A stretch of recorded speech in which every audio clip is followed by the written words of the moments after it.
یہ غلط ہے. جی ہاں غلط ہے. تو بولا تو جو پڑھ رہا صحیح ہے. بولے صحیح ہے. اوہو صحیح بخاری سے لیا, اس کی نماز صحیح ہے کہتے, ہم لوگوں کی نہیں ہے کہتے, ہم لوگوں کی غلط ہے کہتے. اللہ اچھی بات ہے, ایک کام کر, صحیح نماز پڑھے تو ثواب ملتا, غلط پڑھے تو گناہ ہوتا. بے شک. تو میں بولا اب ایک کام کر, تیرے ابا یہاں تھے, جی ہاں, پوری زندگی یہیں سے, جی ہاں, تو پوری زندگی کی نماز غلط ہوئی. پہلا جھٹکا لگا اس کو. جی ہاں, دادا بھی یہیں تھے, پڑ دادا بھی یہیں تھے, سکڑ دادا بھی یہیں تھے, پورے یہیں تھے, سب کی نماز غلط, اور غلط نماز پڑھے تو ثواب ملتا؟ انہیں نہیں ملتا. تو صحیح نماز پڑھ رہا, تیرے کو ثواب ملتا. بے شک. غلط نماز پڑھے تو ثواب نہیں ملتا. جب تیرے بابا کے نامہ اعمال میں ثواب ہی نہیں ہے, دادا کا نے ثواب نہیں ہے, مر گئے, گئے کہاں بول؟ دوزخ میں. ارے کیا جی مول صاحب کہاں سے, میں کیا کچھ بول رہا ہوں, تم کہاں لائے مول صاحب میرے کو, کیا ہے مول صاحب؟ تیرے دادا کہاں ہے, غلط نماز پڑھے دوزخ میں, بابا دوزخ میں, تو صحیح نماز پڑھ رہا, تیرے کو ثواب ملتا. جی ہاں مول صاحب, تو جنت میں. ارے والا واہ, اب تک یہ سنے تھے ولی کے پیٹ میں شیطان پیدا ہوتا. میں بولا تو نواں عجوبہ ہے, پورے دوزخیوں کے پیٹ میں ایک جنتی پیدا ہوا ہے. ذرا غور کرو میرے بھائی, انہیں ایک کچھ صحیح ثابت کرنے پوری قوم کو دوزخ میں ڈال رہا. یہ ویڈیو آپ نے بہت غور سے دیکھا. آپ نے اس ویڈیو سے کیا سبق حاصل کیا؟ صرف اور صرف انٹرٹینمنٹ. دوسرے کی برائی سنی, دوسرے کا مذاق سنا, اور آپ کو مزہ آ گیا. کیا بات کہہ دی, واہ زبردست, اوسم, سبحان اللہ, ماشاء اللہ, نعرہ تکبیر, اللہ اکبر, اسلام زندہ باد, اہل سنت والجماعت زندہ باد. ہو گیا, ختم. سبق کیا حاصل کیا؟ میرے بھائی غور کریں, انہوں نے عقیدے کا نام کہیں نہیں لیا کہ عقیدے کی بنا پر یہ جہنم میں جائے گا. انہوں نے جو ڈیفینیشن طے کی وہ یہ طے کی کہ جس کی نماز خراب ہو گئی وہ جہنم میں گیا. جملے کو دوبارہ سنیں غور سے. مطلب یہ کہنا چاہ رہے ہیں کہ وہ جس طریقے کی نماز پڑھتے تھے ان کے باپ دادا, اس بنا پر وہ جہنم میں جائیں گے. انہوں نے سرٹیفکیٹ دے دیا. کیا صرف اس وجہ سے کوئی جہنم میں جائے گا یہ کنفرم ہے؟ انہیں اللہ کی طرف سے کوئی میسج آیا ہے کہ جو یہاں نیت باندھے گا اس کے کوئی اعمال نہ دیکھے جائیں گے, اس کو جہنم میں ہی پھینکا جائے گا؟ اگر یہ مان بھی لیتے ہیں, مان لیا کہ جس کی نماز صحیح نہیں ہوگی وہ جہنم میں جائے گا. اہل سنت والجماعت میں 98% ایسے مسلمان ہیں عوام میں جنہیں نماز پڑھنی نہیں آتی. سبحان ربی الاعلی کہنا نہیں آتا, سبحان ربی العظیم کہنا نہیں آتا, سبحان ربی العظیم کہتے ہیں. سبحانک اللہم وبحمدک نہیں کہتے, وبحمدک چھوٹے ہے سے کہتے ہیں. اللہ اکبر نہیں کہتے, اللہ اکبر کہتے ہیں. جن کے تلفظ ٹھیک نہیں, پروناؤنسیشن ٹھیک نہیں ہے جن لوگوں کے, ان لوگوں کو اپنے اہل سنت والجماعت کے لوگوں کو تعلیم کیوں نہیں دیتے کہ اگر نماز صحیح نہیں ہوئی تو جہنم میں جاؤ گے؟ یہ نماز پر اتنی بحث صرف اس وجہ سے نہیں کرتے, آپ مانو یا نہ مانو. میں کھل کر کہنا چاہتا ہوں, اہل سنت والجماعت کے لوگ جتنے بھی بڑے بڑے مولانا ہیں, کبھی آپ نے ان کو نماز کا دفاع کرتے ہوئے دیکھا, نماز پر زور دیتے ہوئے دیکھا کہ نماز نہیں پڑھو گے تو یہ ہو جائے گا, نماز نہیں پڑھو گے تو تمہارا عقیدہ خراب ہے؟ لیکن ایک چیز آپ نے نوٹس کی ہوگی کہ اگر آپ مزار پہ جانا صرف چھوڑ دیں تب آپ کے عقیدے پر حملہ ہو گیا. آپ فاتحہ کرنا چھوڑ دیں, اسلام میں ان چیزوں کو نہ فرض ہے, نہ واجب ہے, نہ یہ کوئی ضروری عمل ہے, نہ واجبات میں سے ہے, نہ فرض ہے. صرف آپ انہیں کرنا چھوڑ دیں بس. نہ آپ کی نیت بری ہے, نہ آپ کا عقیدہ خراب ہے, آپ اہل سنت والجماعت ہی سے ہیں, نماز بھی پڑھتے ہیں, صرف آپ مزار پر حاضری دینا چھوڑ دیں. صرف اتنا کہہ دیں کہ مولانا صاحب میں مزار پہ اب نہیں جاتا. آپ اتنا دفاع کریں گے مزار کا, اتنا دفاع کریں گے, جب تک تم سے خدا کی قسم اٹھا کر یہ نہ کہلوا لیں گے کہ میں اب جانا شروع کروں گا, تب تک یہ سانس نہیں لیں گے. لیکن یہ اتنا زور نماز پر کیوں نہیں دیتے کہ تم نماز ضرور پڑھو, نماز نہیں پڑھو گے تو عقیدہ خراب ہو جائے گا, نماز نہیں پڑھو گے تو جہنم میں چلے جاؤ گے, نماز نہیں پڑھو گے تو تم مسلمان نہیں ہو. اس کے صرف 2 فیکٹ ہیں. سب سے پہلا فیکٹ یہ ہے کہ اگر انہوں نے مزاروں کا دفاع کرنا بند کر دیا تو یہ بند ہو جائے گا. خدا کی قسم اٹھا کر کہتا ہوں میں، اگر مزاروں پر ہونے والے عرس اور مزاروں پر ہونے والی حاضری پر جو چندہ آتا ہے، جو پیسہ آتا ہے، جو گلک میں پیسے پڑتے ہیں، اگر وہ سب بند ہو جائیں، یہ دفاع کرنا بند کر دیں گے. اور جس دن نماز پڑھنے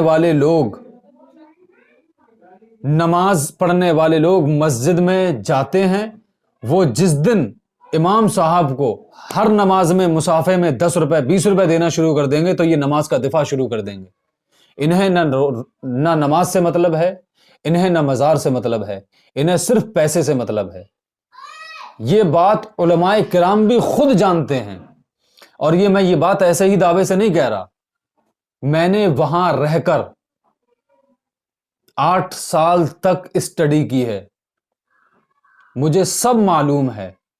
میں اس لیے یہ کھل کر کہہ رہا ہوں کہ ہماری قوم کی آنکھیں کھلیں، وہ سمجھے، غور کرے، غور و فکر کرے.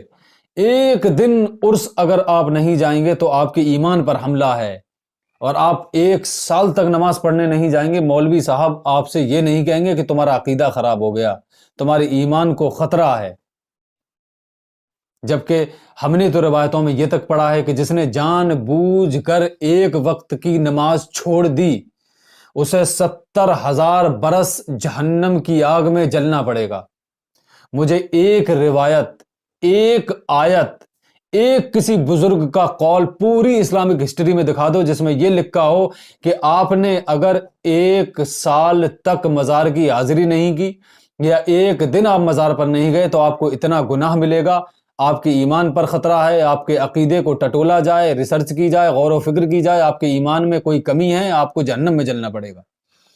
آپ امتیاز دیکھیں، آپ فرق دیکھیں.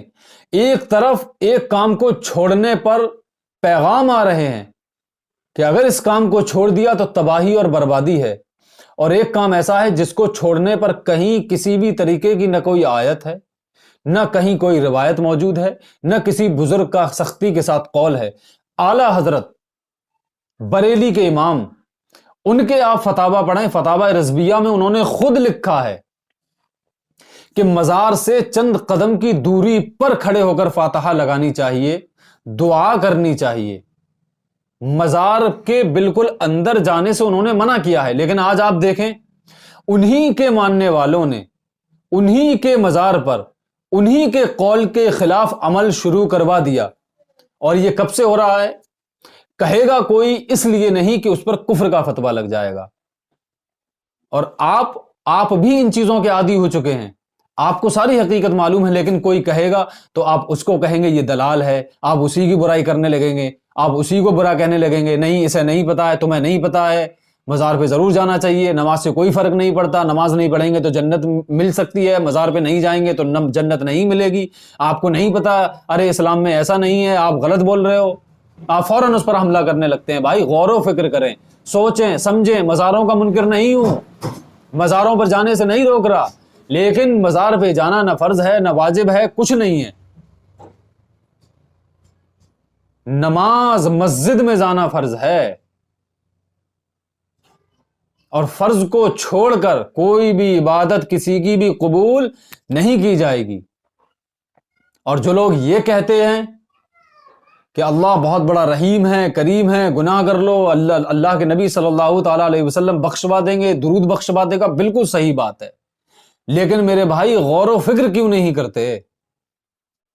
اگر تمہارے والدین گھر میں کوئی نیو کار لے کر آئیں یا کانچ کا کوئی سامان لے کر آئیں، کانچ کی کوئی ٹیبل لے کر آئیں، کوئی بھی ایسا قیمتی سامان تمہارے گھر میں موجود ہو، اور تمہارا بڑا بھائی تم سے یہ کہے کہ تو اس کار کو ڈیلے سے لے کر اس کے کانچ کو توڑ دے، پاپا کچھ بھی نہیں کہیں گے، دوسری کار لے آئیں گے، بہت پیار کریں گے، اور آپ کو اس بات پر پورا یقین ہو کہ میں کانچ توڑ دوں گا، پاپا کچھ بھی نہیں کہیں گے، بہت دولت مند ہیں اور بہت نرم مزاج ہیں, مجھ سے بے پناہ محبت کرتے ہیں, تو کیا یہ سب پروف ہونے کے بعد بھی, یقین ہونے کے بعد بھی آپ اس کار کے نئے کانچ کو توڑنے کی ہمت جٹا پائیں گے؟ جبکہ آپ اس کو توڑ دیں, آپ کا کوئی نقصان نہیں. نقصان تو غریب کا ہوتا ہے جس نے بڑی محنت سے پیسہ جوڑ جاڑ کر کار لایا ہے, لیکن آپ کے پاس پیسوں کا ڈھیر ہے, انبار ہے, بہت زیادہ آپ ملینئر ہیں, بلینئر ہیں. اس کے باوجود بھی آپ تمام اوتھینٹک پروف ہونے کے بعد کہ مجھ سے باپ بہت محبت کرتا ہے, اور اگر میں کانچ توڑ بھی دوں گا پھر بھی نئی کار لا دیں گے, کچھ بھی نہیں کہیں گے, کیا آپ اس کار کو توڑنے کی ہمت جٹا پائیں گے؟ اور ہمت جٹا بھی لیں گے تو اس پہ پتھر مارنے سے پہلے آپ کا ہاتھ 10 بار رک کر سوچے گا, آپ کا ذہن یہ کہے گا کہ توڑوں یا نہ توڑوں. تو میرے بھائی, آپ کا نبی بہت بڑا رحیم ہے, آپ کا نبی آپ پر رحمت والا ہے, اللہ بہت رحیم ہے, کریم ہے, سب کچھ ٹھیک ہے. لیکن جب آپ گناہ کرتے ہیں, جب آپ نماز چھوڑتے ہیں, نماز چھوڑ کر مزاروں پر حاضری دیتے ہیں, یقین سے بتائیں کیا اللہ اور اس کے پیارے رسول صلی اللہ تعالیٰ علیہ وسلم آپ کے اس عمل سے خوش ہوں گے؟ اور نبی اکرم صلی اللہ تعالیٰ علیہ وسلم بڑے بڑے گناہگاروں کی شفاعت کرائیں گے, یہ اوتھینٹک بات ہے, بالکل ٹھیک ہے.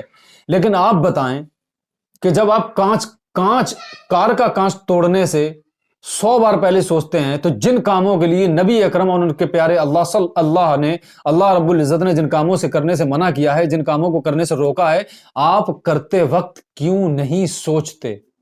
کیوں غور و فکر نہیں کرتے؟ اپنے ذہنوں کو کھولیے اور نبی اکرم صلی اللہ تعالیٰ علیہ وسلم سے اس محبت کا, سچی محبت کا ثبوت پیش کیجئے. یہ اوپر کی باتیں کرنے سے کچھ نہیں ہوگا. اصل اسلام اپنی زندگی میں لائیے. اسی پیغام کے ساتھ السلام علیکم, ملتے ہیں اگلی ویڈیو میں, تب تک کے لیے خدا.